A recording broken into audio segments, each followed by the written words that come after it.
नहीं है, ये बहुमत पर है। जैसे आप लोगों में कह देते हैं जो जैनी है वो सम्यक दृष्टि, बाकी सब, ये सिद्धांत नहीं है। सिद्धांत में हमें किसी को मिथ्या दृष्टि कहने का अधिकार ही नहीं है, क्योंकि कंसेप्ट कहता है सब अपनी अपनी दृष्टि से सही है। जब जैन धर्म की दृष्टि रखेंगे तो फिर अलग बात हो जाती है। ये इन लोगों ने बहुमत से सिद्ध किया है, क्योंकि ईश्वर को और वेदों को नहीं मानने से जैन, बौद्ध और चारुवाक नास्तिक हैं। लेकिन नास्तिक की परिभाषा है जो भगवान को ही नहीं मानता, जो स्वर्ग और नरक को नहीं मानता, जो पुनर्जन्म को नहीं मानता, वो नास्तिक कहलाता है। और मात्र हम ईश्वर को तो मानते हैं, ईश्वर के कर्तृत्ववाद को नहीं मानते। हम वेद को तो मानते हैं, लेकिन वेदों में वर्णित हिंसा को नहीं मानते, कर्तृत्ववाद को नहीं मानते।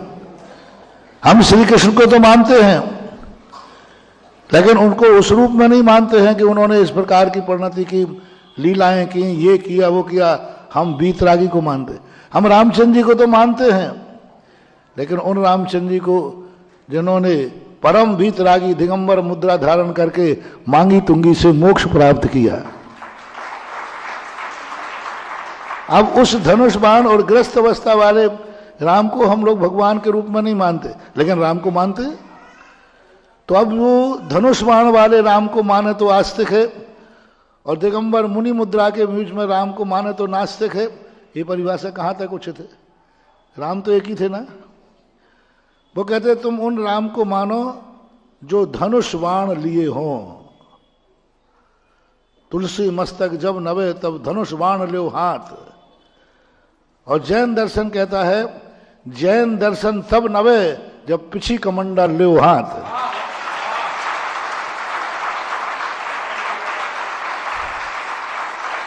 अंतर इतना सा है।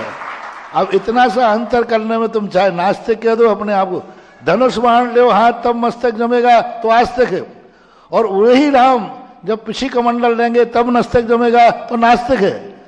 तो हम राम को नहीं मान रहे हो तब नास्तिक कहो, हम तो राम को तो मान रहे हैं, लेकिन भेष में अंतर है। बस ये उदाहरण के माध्यम से आप समझ जाओ जैन दर्शन नास्तिक नहीं है, परम आस्तिक है। फर्क है धनुष बाण और पिछी कमंडल का, बस ये अंतर है। महाराज सर, मेरा प्रश्न नहीं है, बट जनवाणी चैनल के जो पर्दे के पीछे कार्य करते हैं उन्होंने क्वेश्चन किया है कि महाराज सर आप जनवाणी चैनल में कब पधार रहे हैं? बहुत बेसब्री से इंतजार कर रहे हैं लोग। देखो कहीं के भी सब लोग मेरे से कब सब तुमसे, अभी कंपला जी पंडित जी साहब कहते महाराज आप तो ये बता दो कब आ रहे हो कंपला जी, और कितने दिन रास्ते में टाइम लगेगा। क्यों पंडित जी बोल रहे थे ना, कंपला जी वाले पंडित जी कहते थे महाराज जी इतना बताओ कंपला जी पहुंचने में आपको कितना समय लगेगा। तो मैंने एक ही जवाब दिया कि मैं सबको टाइम दे दूंगा, बस वो यमराज की फाइल तो मुझे दे दो। उसकी फाइल में जब कोई मेरा पता नहीं मिल रहा है, इसलिए मैं किसी को पता नहीं दे पा रहा हूं। करूं क्या?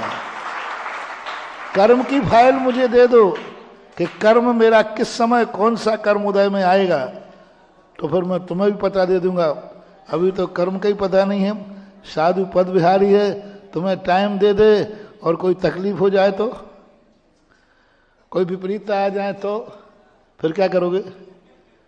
और हम ऊपर चले गए तो, मान लो चले गए तो फिर पूछ लो जनवाणी बनकर, यदि हमने कह दिया आएंगे तो फिर भूत बन के आएंगे। अरे तो कह दिया है तो कह दिया है भाई, हम साधु का वचन है। पूछ लेना जनवाणी वाले से महाराज जी यदि अभी नहीं आ पाए और काकताली न्याय से ऊपर चले गए, तो यदि अभी तारीख चाहिए हो तो फिर आएंगे तो जरूर, पर भूत बन के भी आ सकते हैं जनवाणी चैनल में। पूछ लेना नीरज बाबू से, फिर मैं विचार करता हूं। जिंदगी अनियत होने का आनंद है महानुभाव, अनियत रहने दो। इंतजार का भी एक, आप लोग कहते हैं, आप लोग बोलते हैं इंतजार का भी एक मजा होता है। अनियत विहार जब सुबह होगा, जो सुबह होगा जो देखा जाएगा। जरा तालियां बजा दीजिएगा।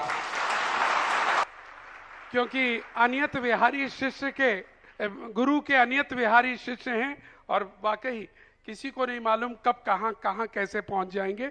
चलिए, हमें भी नहीं मालूम था आगरा आ रहे हैं और आ गए आगरा, और हमें भी नहीं मालूम था कि एमडी जैन से कब जा रहे हैं और चल दिया एमडी जैन से। तो ये तो इनकी माया यही जाने। अंतिम प्रश्न के लिए चल रहा हूं श्री दीपक जी जैन बोतल वाले, आप आशीर्वाद ले लें आकर, जिनका है आ जाएं अपने। मेरे आराध्य पूज्य गुरुदेव के चरणों में बारंबार नमोस्तु, शुल्लक जी के चरणों में बारंबार इक्षामि। गुरुदेव, मेरा एक प्रश्न ये है कि अब तक दिगंबर जैन संप्रदाय की सबसे प्राचीनतम